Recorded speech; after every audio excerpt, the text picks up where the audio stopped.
All right, pattern 5. So as you know, it's going to get a little more complicated on this one. This one is one of my favorite patterns to do. They look like almost rice pieces with boxes, so I call them rice boxes. But let's go ahead and draw our number 5 in here. So we'll write 5 right in the middle, 1 to 2 inches, plus we're going to add a little something on the back end here. Just, you could do whatever you want if you want to spice up your 5 a little bit, or you can just leave it as is. So once we get going, we have our 5. Now let's go ahead and box out the 5. I'm gonna get a sharper Sharpie here, because I could already tell this one is starting to smear. So if you have extra Sharpies, that's always good to have on hand. So you're gonna see this line is gonna be a little bit smaller, a little more controlled, not as fat around where it makes it bleed. So every once in a while, especially with Sharpies, you gotta switch out your Sharpies, because once the top gets too big, it's hard to get any any good patterns, just due to the size of the top of it, because it's smashing down. So don't try to smash your Sharpie down too much, or your pen, because you will get the blotches going on.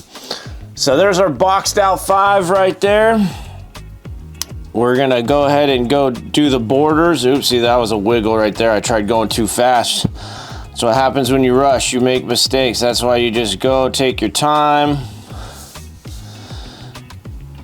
We're gonna do the corners, so go ahead and do the corners around the 5. And if you wanna watch to see what's going on here, feel free to take your time, because this one is gonna be a little more complicated, a little more tricky. Like I said, some patterns could take longer than others. As you can see, it gets lighter and darker as we get going. So this one will probably be right in the middle of here.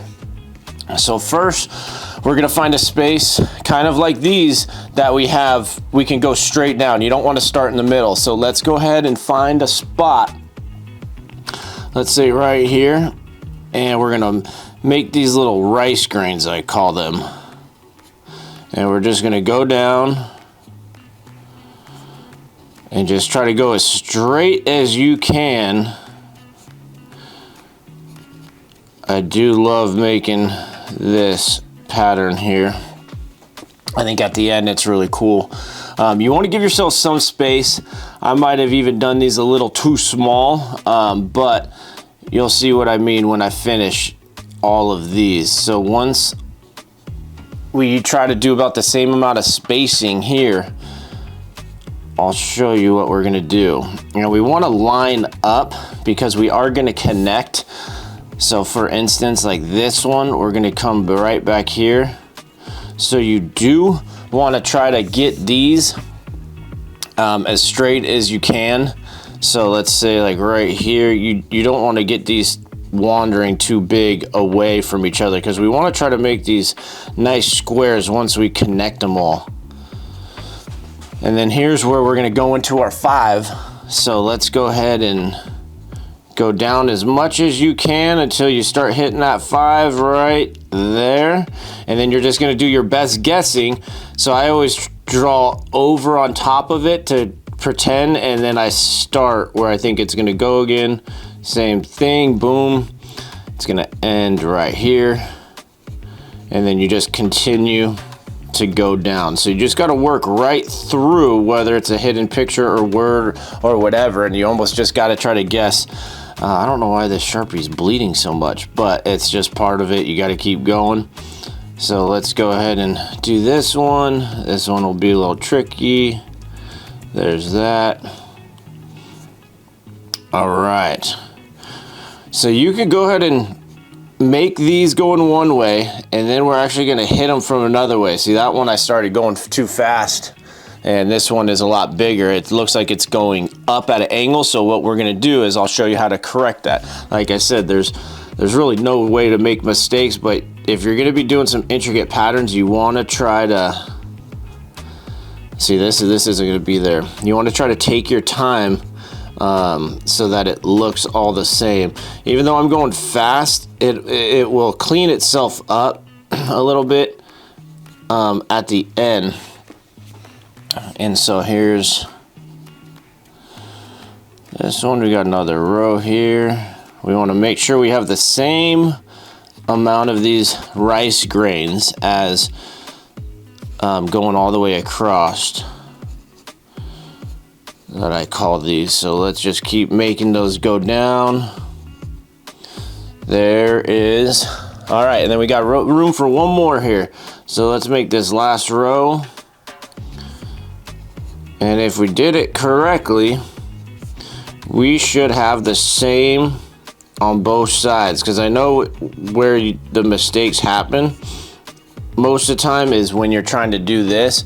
So we have 1 2 3 4 5 6 7 8 9, 1 2 3 4 5 6 7 8 9. So that's basically what it should look like. I know all of them are going to be a little bit different, but here we go. Here's where it's going to start looking cool. This is what I love about patterns is you know, at first I didn't like people watching me draw because they're like, what is this? This is, you know, it can be, for some people, it's kind of boring. For other people, they love it. I love watching patterns develop and watching what the end result of what they are. So this one, I think you're going to really see that. So once we have those going down, we're going to basically do the same thing, but we're going to connect them all so they're making these crosses or boxes. So I'm going to start at the top and just start going down.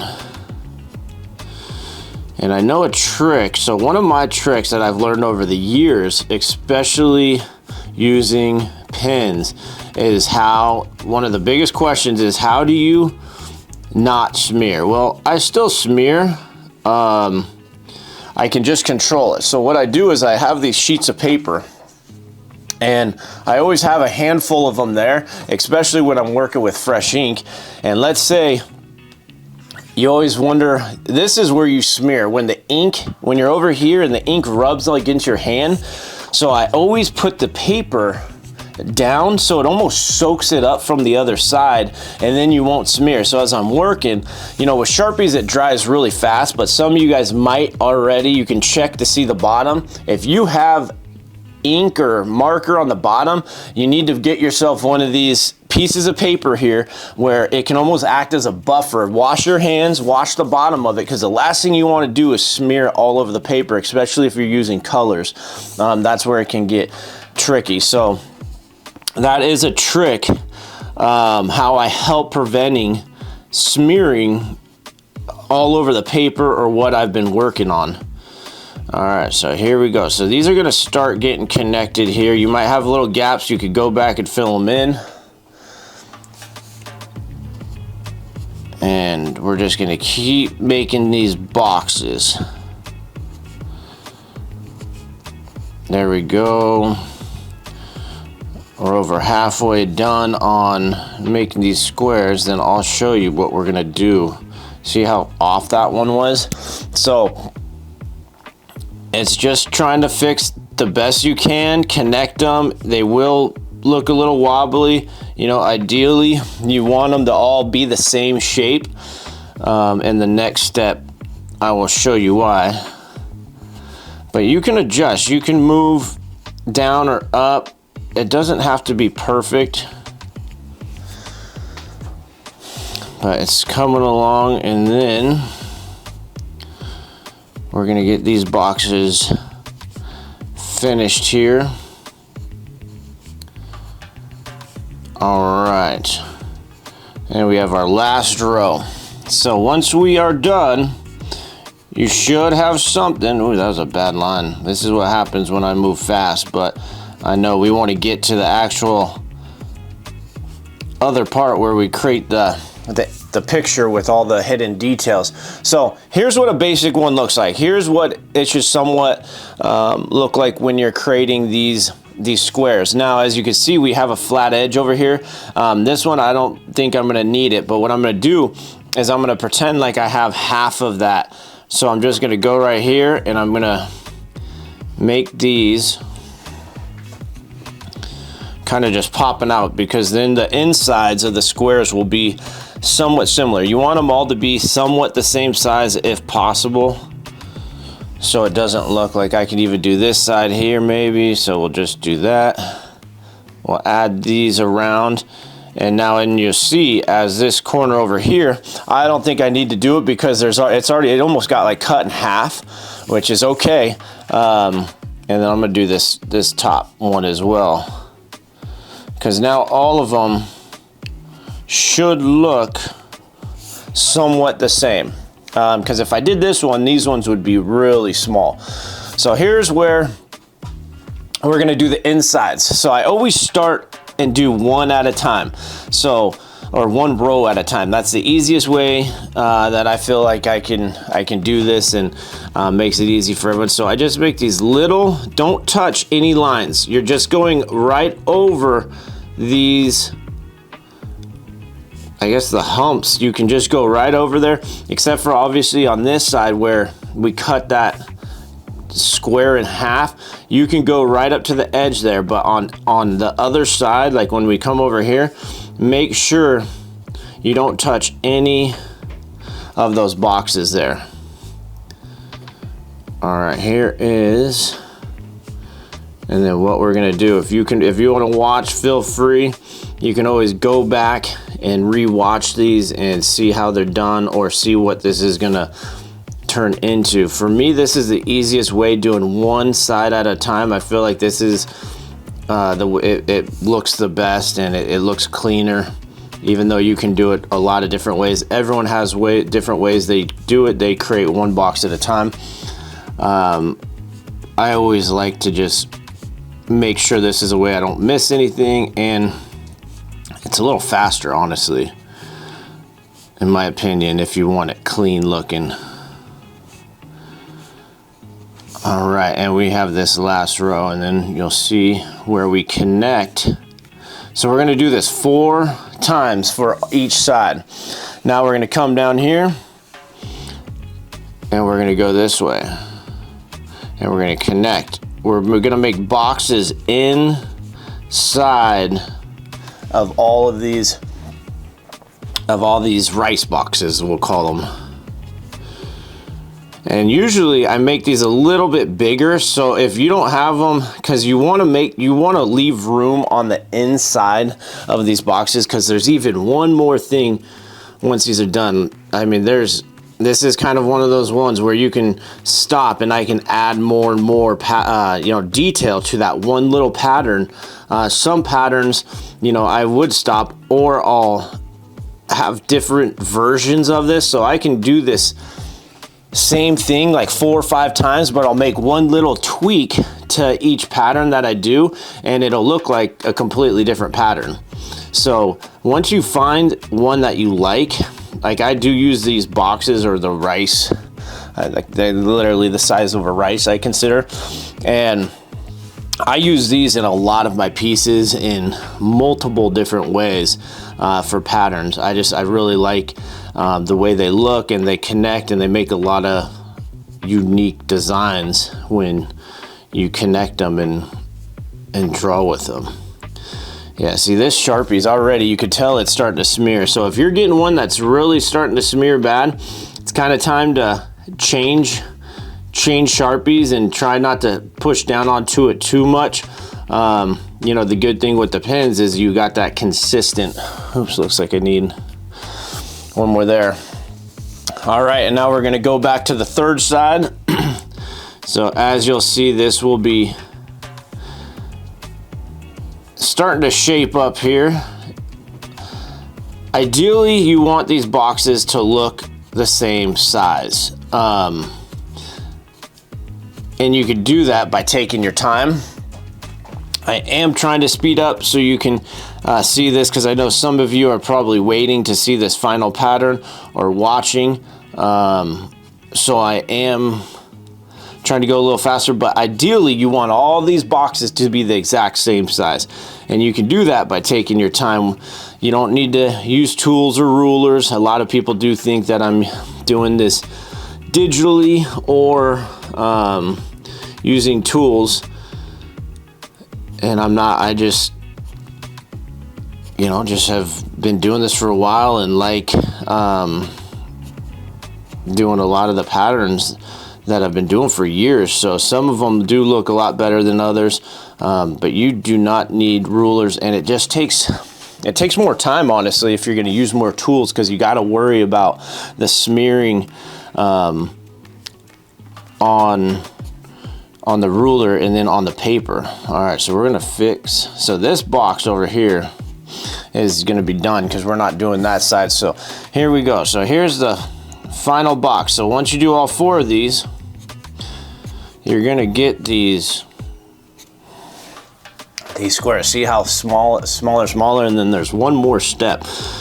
And this is where you could stop, or you could keep going and do one more detail, which actually I think this last detail that we're going to do actually even adds to it even more. So if you're familiar with my artwork and have any of my prints or any of my pieces, you will definitely see this one in them, because I always try to at least put this one in each piece I do. I think it looks really good next to other patterns, or if I need a darker pattern compared to a lighter one, this is always a good one, especially this fan one. All right, so we're gonna finish up. We're almost done on the last box. Again, take your time. This is no rush. And now watch this. So now that we have that, this is where it's all gonna come together. So now we got one more time where we're gonna go down. Now we're gonna go down, down, down, right in the middle of the box. And we're gonna just put that dash right there. Oh, see, that one was a little bigger. All right, go down. All right, we are almost done. Kind of cool. You can actually see half of it going. So some people like this, you can stop there, or some people want to add this last detail, because we are going to flip the paper one more time and make that cross on the inside, so it almost makes a window.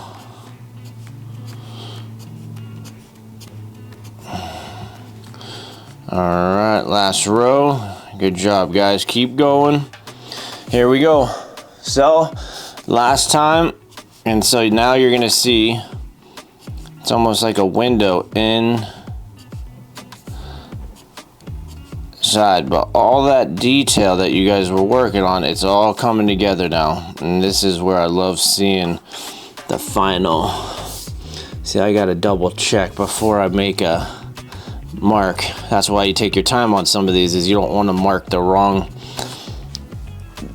box, or else it would throw it off from afar visually.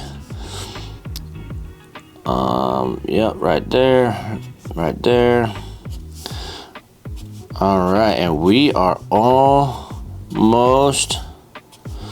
done. So I'm really curious to see how your patterns are looking. This one is going to be the most complicated and take a while to kind of learn. If you were having a hard time with some of the other patterns, these ones are a little trickier and takes time. So it's just something you got to work on. But there we go. We have 1, 2, 3, 4, and 5. And now it is time for our last pattern here.